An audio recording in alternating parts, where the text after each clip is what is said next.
Я вас всех приветствую. В этом видео я покажу, как можно прикрепить металлический профиль к стене, чтобы был у вас ровно горизонтально. В этом ничего сложного нет. Как вы можете наблюдать, один металлический профиль у меня уже прикреплен. Так, сейчас я буду крепить второй. Вот на примере второго профиля я вам все и расскажу. Но изначально, как я его крепил. Сначала я выбрал высоту, на которой он должен находиться.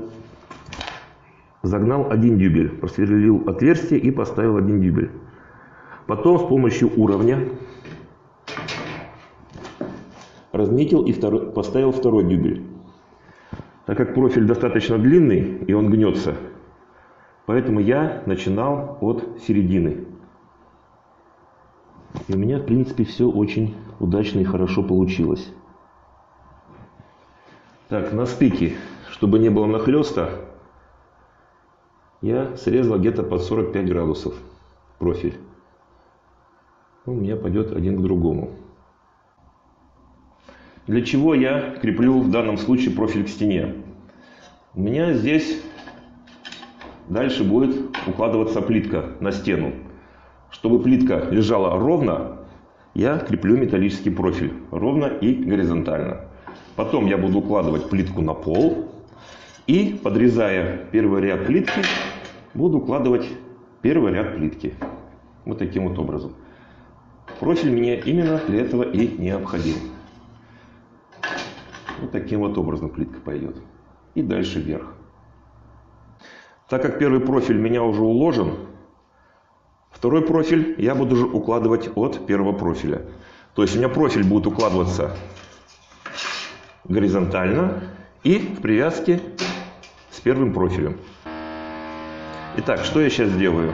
Я намечаю первое отверстие, чтобы он полностью состыковывался с первым профилем. Ставлю дюбель и дальше с помощью уровня засверливаю следующее отверстие. И так до конца.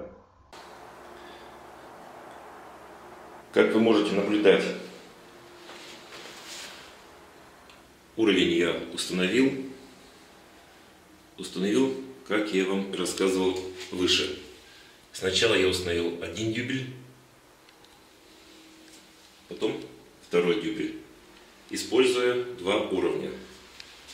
Один уровень и второй уровень, чтобы привязать два профиля друг к другу, чтобы ровно положить плитку. Ничего сложного в этом нет. И так я буду укладывать профиль по всему периметру. И второй ряд плитки у меня ляжет просто идеально. Всем благодарю за внимание.